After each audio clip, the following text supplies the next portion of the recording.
Greetings, everybody. Welcome to this month's Coalition Conversation. I'm Chris Miller, CEO of the National Coalition for Community Capital, and really happy and excited to introduce you to Sydney Davis. She's the good-looking one on the screen. Sydney is part of the Economic Recovery Corps. Just a bit of explanation about that. So there was about $30 million of CARES Act money designed to help communities that had most suffered in COVID and were struggling to recover. And of that $30 million, the EDA decided in a moment of great wisdom that they should create a corps, not AmeriCorps, not Peace Corps, but the Economic Recovery Corps. And so the International Economic Development Council is leading that work along with 6 national partners. And we were super fortunate to be one of the 65 places in the country that secured a fellow. Sydney is working for 2.5 years, and she was successful in an incredibly competitive process. So 65 open positions, there were over 1,400 applicants. So that means essentially she's a rock star, and we have found that to be the case. So these were not fresh out of college fellows. These are kind of mid-career and some later career professionals that had already accomplished some pretty amazing stuff. Among the things that Sydney accomplished as a serial entrepreneur was an exit in brick and mortar, which is super unusual, and tech, also unusual. I think there's probably 6 people in the country that have both a brick and mortar exit and a tech exit, and Sydney's one of those. So because of that expertise, the task that she's been working on, she started with us about this time last year, is creating a curriculum for organizations that teach entrepreneurs, and they teach them, among other things, how to raise capital. And guess what? They don't teach them how to raise community capital. So that's what Sydney's been working on. So I'm going to pass it to Sydney.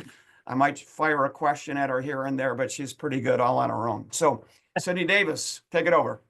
Awesome. So good to see you all online and connect with you. Chris has done a really great job of covering my basics, but here in NC3, along with the ERC program, I've been working over the last year, and we probably connected with some of you stakeholders, so people who play an instrumental role in keeping these programs for entrepreneurship going and thriving with education. When we meet with the stakeholders and a lot of the ESOs, entrepreneurship support organizations, building the business model has been one of the main focuses, but there's been a missing piece. The component is, okay, the capital. These are needs for maybe additional staff, equipment, things to expand, scale, or even get started. You've been probably familiar with different traditional forms of community capital. It looks sort of like Kiva. You probably heard of something like that. When people think community capital, they may think of something in that type of form, but getting a little deeper around this curriculum, we showed them how to raise a friends and family round. So you ever heard of crowdfunding? This is where it's not just like a GoFundMe. No, it's not a donation base. This is where your community, this could be community is business patrons, it's your friends and family, it could be your social community, it could be your church group.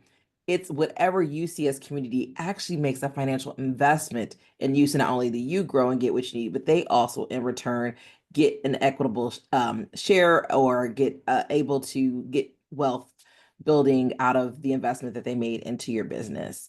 So it's a win-win for the business as well as a community who made the investment in the business. And so this curriculum takes you through understanding what does it take as a business owner to stand something up like this. My background is definitely not legal, but I think what's great about the curriculum that we're putting together is if you don't have that legal support or infrastructure, that's what NC3 is really good at. They have the legal inside knowledge about what it takes to do this so that you feel safe, secure, confident about raising money and taking investment from the community. And then from my own experience, entrepreneurship, throwing in the things about how do you encourage investment? How do you communicate about your investment, what you can and can't communicate? How do you know how much you need to raise for an investment to meet your goals and terms of investment, things of that sort. So that's what we put together. And hopefully, as we finish this over the next, now I think a year and a half, that all the ESOs in the state of Michigan can have access to add this into what they're already teaching. so that more entrepreneurs can get access into it, perhaps even later down the line. If you're like an SBA or SCORE working one-to-one, there's just a level of access that everyone can get to at least have the knowledge and awareness about ways to raise community capital. And then, NC3 still being around to support the next steps if you decide to take that leap. That's what we're here for. But Lisa's curriculum gets you the knowledge and awareness to take the first steps of getting going. Yeah, and I would say that while this fellowship is for the state of Michigan, and NC3 secured this fellow, also a pretty competitive process to get one of the fellows. And we did that on behalf of the state of Michigan. Our work is national, and this curriculum will ultimately be available to anybody across the country who is interested in raising community capital. Cindy, let's for a second talk about again that the why. What are the advantages of this kind of capital for a Main Street business in your community, wherever that might be? Yeah, so community capital, one, when it comes to other, if you don't know, the types of capital could be, debt, loans, and other venture capital. There's all forms there. When it comes to community capital, the advantages are it's the most flexible form of capital. Also, I think it's the more quickest form of capital. When we say quick, venture capital is a long process. And bank loans, it's a lot of things you go through to acquire those types of capital. So it's flexible. I feel like you have a little bit more say in the terms that you want and the amount you want. It's not a qualification like other forms of capital. And so if you're a Main Street business and you want to expand um, your restaurant for more square footage to earn more money, to serve more people, if that's your case, or you need to get more things fixed in your building, there are funds that ESOs and EDOs have. There are, when we talk about funds like DCIFs and ACIFs, and there's community people who will actually put an investment into your business so that you can meet those goals, increase that revenue. So it's the most flexible, and I would say, in my experience, the most control you can have around your funding strategy is going the community capital route.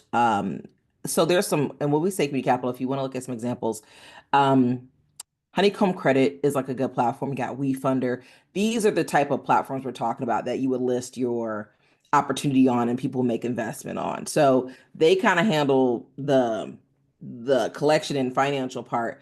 You just set up your goal there and people can make the investment there and kind of follow your progress there. So it's a little different in the traditional way, but those platforms are really great to highlight Main Street businesses, smaller businesses who are looking to raise capital funds. Thanks, Cindy. And can you talk a little bit more about, the challenges that startups in particular have or small businesses? So, we at NC3, we love this community capital for a lot of reasons, including definitely seeing it as the most flexible capital. I think it's also, in many respects, the most supportive capital because with this capital, if these are your customers or your clients or even people who share the same community as you, they're going to be supportive in a really more powerful way than pretty much any other kind of capital that you'll get in the process. But can you talk about the challenges of getting capital again, especially for startup businesses or smaller businesses that are looking to expand? Yeah, so the challenge with getting capital in startups and space like that is depending on the form of capital, there is this pressure, I would say, whether it's verbalized or not, of a needing to exit, needing to guarantee a promise of a grand return, um, and needing this massive amount of investment, and you get into the board seats and all those type of things. And so that could be a challenge, especially if you're just early stage, especially if you're more of a smaller business and really still in the part of figuring it out. You don't have those answers yet and can't make those type of promises yet. So that could feel like a big challenge. I think they're competitive funds when you have to go the non-traditional route, especially around venture capital if you're a startup. Um, what's great about if you're a startup in the community capital space is if you already got customers and early stage founding members and early stage beta users, they're more likely to be the ones to kind of give you some first capital in and make an investment in your product. Um, but there's a grand challenge too around startups looking to get capital, and the climate is just shifting and changing. There used to be this goal. We talk about the unicorn, right? It's the person who makes this really grand exit. Uh, you do all these series raising pre-seed, seed, series A, B, C. Um, it feels like a chase sometimes, and that could be a challenge too. Trying to beat the fundraiser before the runway runs out is a challenge. Um, when we look at how it's changing the landscape, if you've known of Figma, which was a design software, had a really big, it was going to be like the largest X, it was like a couple $1 billion, and Adobe was buying them out. It took 2 years to try to close it, and it never closed. Um, and for someone who's raised so much serious money, where does that leave them now? It's a challenge that just because you have that exit potential, that it's guaranteed, a potential exit right now, there's also a space in the market where you cannot monopolize the industry. So if you really have a grand idea and a good startup, there's actually rules and illegal things in place that says, there's not enough competitors. We can't let a big company like a Google or Microsoft or Amazon just buy you out, because then that just lets them monopolize the industry. So you can't close. And so now they have to turn to different other traditional forms of capital, like a community capital. So someone like Figma, who did the venture capital, ran into a roadblock where they could not exit because it will monopolize the industry for design software.